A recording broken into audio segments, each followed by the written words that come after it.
Gua mau ngomongin soal anime kali ini ya. Lebih tepatnya, kenapa sebuah anime itu kita bisa care dan kenapa enggak. Ini akan ada berhubungannya dengan beberapa anime yang gue benci banget atau bland banget. Oke? Kemarin waktu gua tuh nonton kontennya Saiki yang ngomongin tentang ceritanya Genshin dan ceritanya WoW gitu kan ya.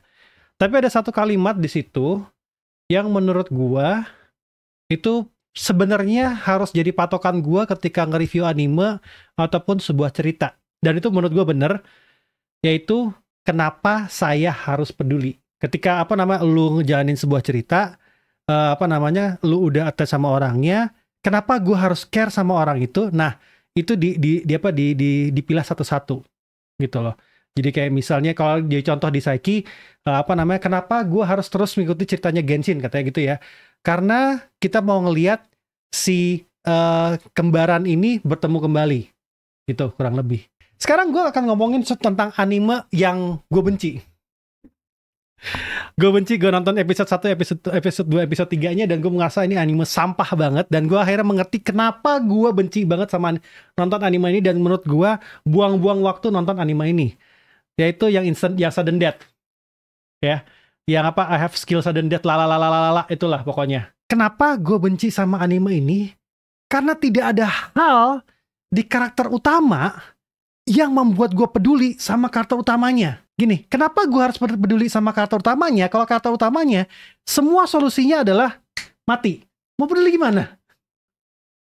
Tek mati, tek mati, tek mati. Udah orang ngejauh pun, gue bisa nge-trace dia dari sini. Mati. Makanya gue awalnya bingung, kenapa kok gue benci banget sama anime ini gitu loh. Kenapa gue ngerasa anime ini sampah banget rasanya. Padahal kalau misalnya animasi ya udahlah standar B aja gitu ya, nggak jelek-jelek banget juga gitu. Tapi kenapa kok gue benci banget sama anime ini? Karena tidak ada hal yang membuat gue harus peduli sama karakternya. Katakan gini, gue akan ngomongin lagi satu anime yang sebenarnya masih lebih bagus, tapi kenapa beberapa orang kurang suka sama anime ini? Ya karena hal ini juga. Kenapa gue harus peduli gitu ya? Yaitu I Parry Everything. I Parry Everything itu bagus. Secara cerita tuh entertaining. Masih jauh entertaining daripada yang skill sudden death. Tapi kurang bisa memberikan alasan kenapa gue harus peduli sama karakter ini. Terutama satu seasonnya ya. Gue nggak tahu season belakangnya atau cerita setelah belakangnya dia dikasih alasan untuk peduli. Tapi di season 1 menurut gue, I Parry Everything, itu gue gak dikasih alasan untuk peduli sama karakter ini. Tensura kalau menurut gue, lo dikasih alasan buat peduli. Kenapa? Semenjak si Rimuru dapat kekuatan dari Veldora, ya, dia melindungi Goblin. Sekarang gue jadi peduli sama Rimuru. Rimuru bisa apa lagi di masa depan? Gitu, gue dapat alasannya. Nah, kalau I Parry Everything, lu ngarepin gua mau peduli apa sama karakter ini. Sedangkan karakternya nge-parry alasan-alasan kenapa dia itu harusnya kuat gitu loh. lu cuma penasaran. Kalau buat gua I Parry Everything, lu nonton karena lu penasaran titik gitu loh. Tapi lu nggak peduli sama karakternya. Itu yang membuat anime ini belum bisa jadi wah banget gitu loh. Beda sama yang di season yang sama, yang Oji-san, lu bisa peduli sama karakternya karena karakter ini dikasih tujuan. Karena karakter ini membuat orang-orang sekitarnya kuat juga gitu loh. Dia menebus kepedulianmu. Dia jadi kuat juga.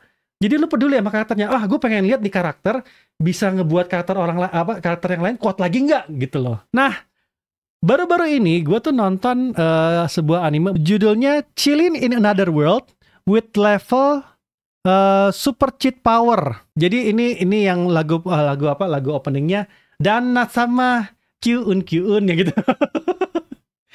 Awalnya gue ngerasa ya ke anime ini itu feel-nya sama kayak I Perry Everything. Tapi berubah tiba-tiba gue diajak untuk peduli sama karakternya ketika si serigalanya berubah jadi manusia dan dan mereka jadi punya hubungan yang menuju ke suami istri. Gue pengen tahu si karakter ini si cewek ini akhirnya seperti akan gimana sama si cowoknya gitu loh. Dan dalam satu season itu udah dijelasin juga, lu tuh kuat, jing gitu. Lu tuh kuat gitu.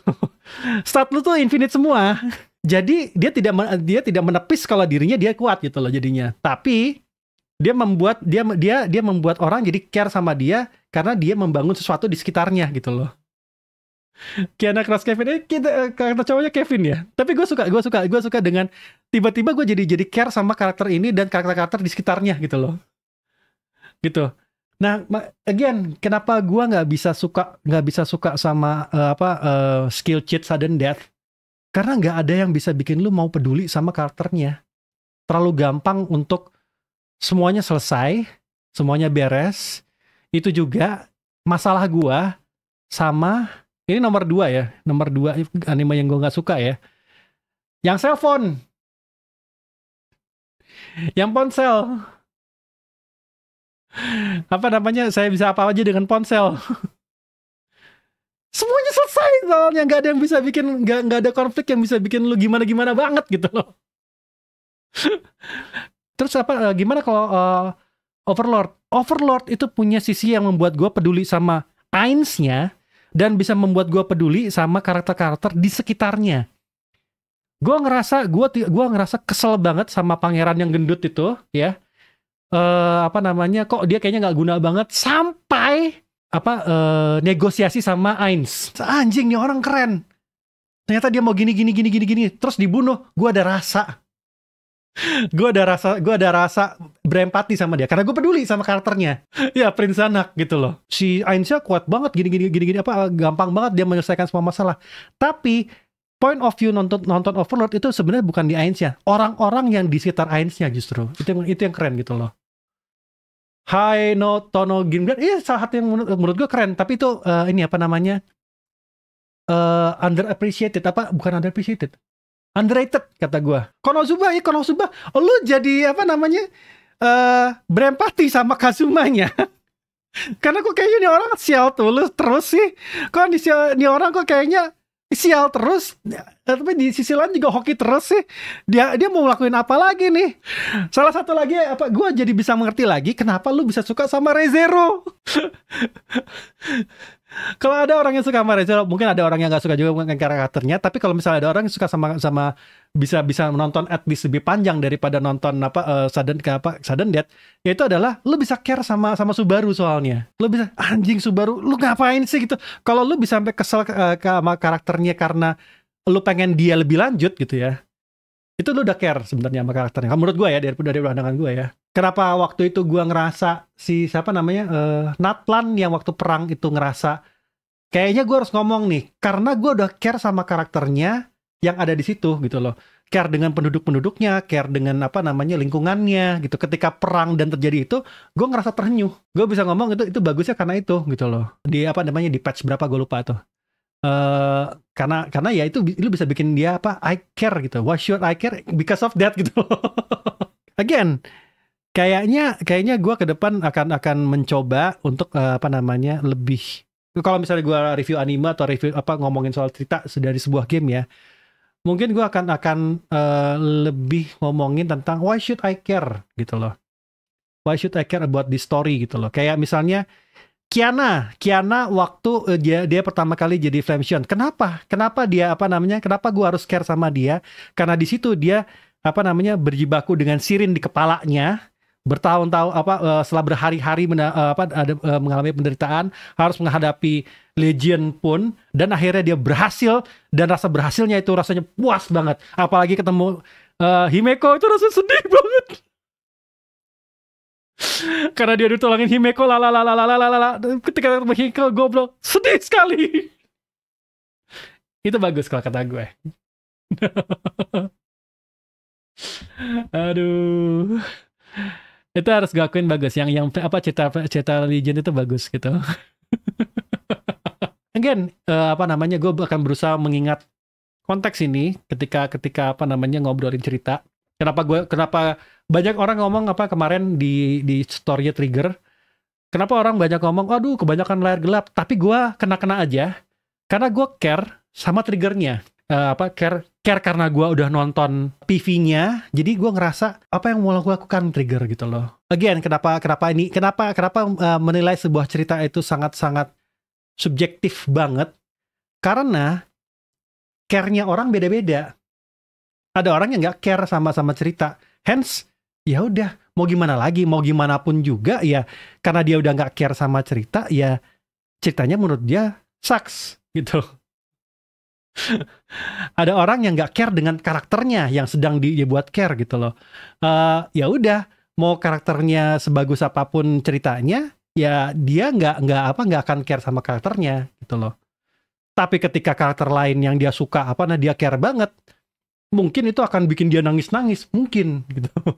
Sangat-sangat subjektif. Jadi gue tidak bisa, wah lu salah. Nggak bisa. Setiap orang punya referensinya masing-masing. Jadi gue akan respect aja buat orang yang memang penilaiannya gue selama disampaikan dengan baik ya. Gue nggak ini bang kurang suka sama ini. Oh ya nggak apa-apa gitu loh. Itu referensi lo, subjektifnya lo gitu loh. Pandangan subjektifnya lo. Ya mungkin karena memang lu nggak ada yang bisa lu care di dalam sebuah cerita tersebut. Itu yang pengen gue omongin kali ini sih. Karena gini, harus gue akuin terima kasih buat Saiki yang sedikit ngebuka pikiran gue tentang how to bagaimana cara menilai, nggak usah objektif dan menilai sebuah cerita, setidaknya dari sudut pandang kita gitu loh, hidupnya kita. Tapi again, menurut kalian sendiri bagaimana? Apakah kalian pernah care dengan sebuah cerita yang sampai bikin kalian aduh fuck this is mind blowing bla bla bla bla bla bla bla bla bla. Coba tulis kolom komen, gue pengen tahu cerita-cerita kalian.